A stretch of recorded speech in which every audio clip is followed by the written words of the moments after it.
Ayan na. Kaya gusto ko pag lagi na ulan yan, yan lambing-lambing yan, oh. Kita nyo na yan, ganyan yan kalambing kasi takot yan, lagi yan nandito sa akin.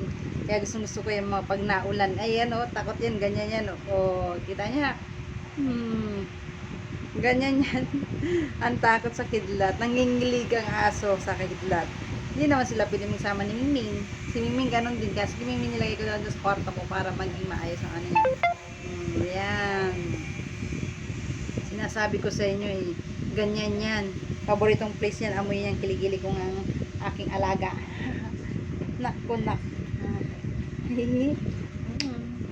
Ayan. Shout out sa inyo. Ganyan. Ganyan ang anak ko kalambing. Kiss mo.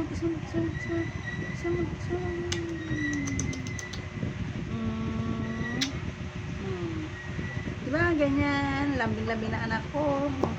Gusto niya talaga laging ganun, no? Siksik na naman yan, no? Ayan, siksik na yan. Takot po kasi siya sa kidlat, kaya lagi po siya nagpapalambing sa akin. Ganyan yan, oh. Ganyan yan, oh. Ganyan yan ang palambing sa akin, yung munting alaga ko.